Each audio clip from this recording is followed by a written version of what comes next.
sold my horse without even putting her up for sale, and I couldn't have dreamed of a better home for her. In this video, I'll share how certain strategies can make a horse sell itself. No pushy ads, no endless viewings, just the right match at the right time. Stick around to hear how I prepared her, how I handled buyers, and what truly made the difference. And yes, I'll also show you where she ended up.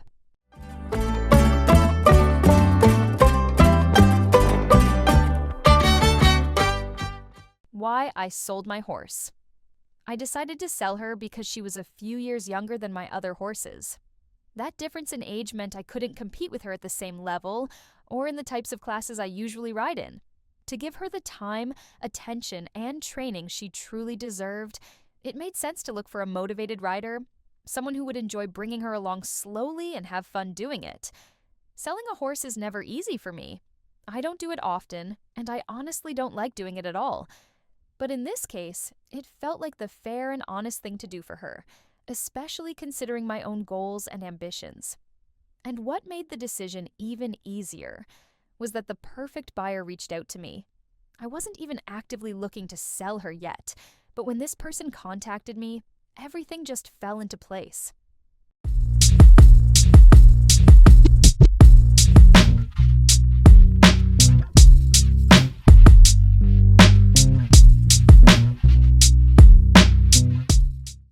Preparing the horse for sale. I had been working with her for years. I bought her when she was just a yearling and sold her at 5, so we had 4 years of love, care, and consistent training together. I started riding her at 4, and from that moment on, I took a very systematic approach to her development. My goal was always to shape her into a soft, rideable, and confident horse. She had just come back from a little break, and I was slowly building her back up to start competing. I also had her fully vetted as a 3-year-old, so I knew she was in perfect health. That peace of mind made things a lot easier when it came to selling. And funny enough, I never intended to sell her when I started sharing our progress online. But just by consistently posting training updates on social media, people started to notice her. That visibility eventually attracted the right person, without me even having to advertise her as for sale.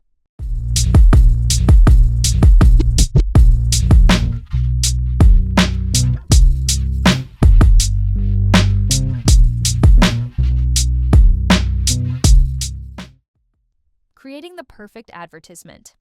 Even though I never officially advertised her for sale, I had already done something that turned out to be even more effective. I showed her progress online. That's a big tip I'd give anyone. Let people see your horse. Post beautiful photos, share quality videos, and let the horse speak for itself through your content. When the buyer reached out to me, I didn't jump in right away. First, I took her on a training session at a new location, just to make sure she behaved as well off property as she did at home. And she did. I filmed that ride and sent the footage, along with some videos from home, and shared detailed information about her age, height, personality, strengths, and how she reacts to new situations. I also asked the buyer what they were looking for in a horse, and their answer matched her perfectly. That gave me a lot of confidence in moving forward.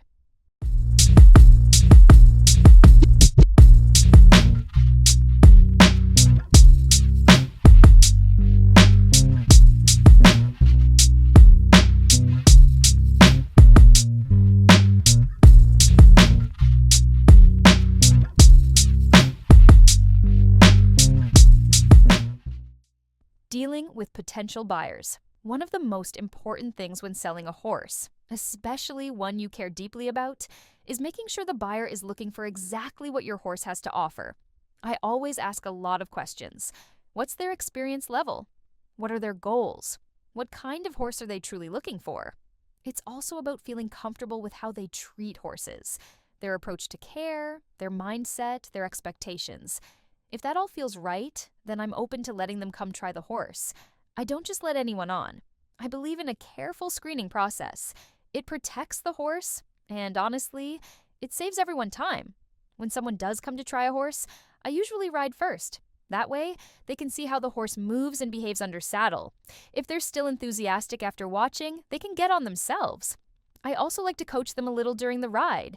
It helps the new combination find their rhythm and gives me a clearer picture of whether it's a good fit.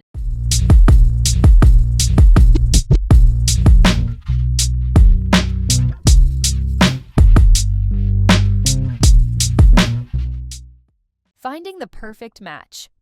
I knew she was the right buyer because her goals were a perfect match for what my horse needed. She wasn't in a rush. She was happy to take the time to build a partnership. That kind of mindset really stood out to me. The way she planned to care for the horse also aligned exactly with what I believe in. And during the trial ride, she did well. Not perfect, but she understood they still had a lot to learn together, and she was excited about that journey. Because of that, I felt an instant sense of trust and peace about the decision. It just felt right. We agreed that the horse would stay in training with me for another 10 days, so she could take lessons and get to know her better under my guidance. We also planned follow-up sessions at her home after the move, and that gave both of us so much confidence. It made the whole transition feel smooth and supportive.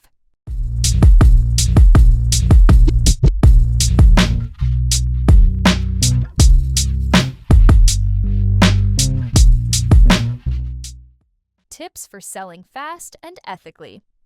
Be honest, every horse has a perfect home out there, but if you lie, it will catch up with you. So be transparent about your horse's strengths and its quirks. Buyers will respect that. Make sure your horse is well-trained and rideable for a broad range of riders.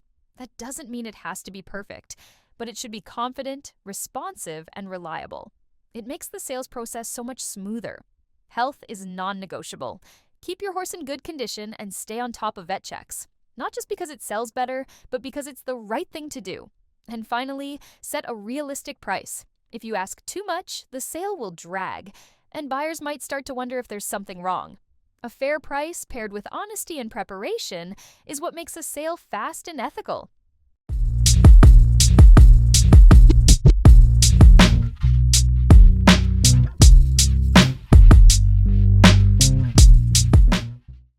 Thanks so much for watching. I hope you found this story helpful. If you've ever sold a horse, or are thinking about it, I'd love to hear your experience in the comments. Don't forget to like and subscribe if you want more videos like this.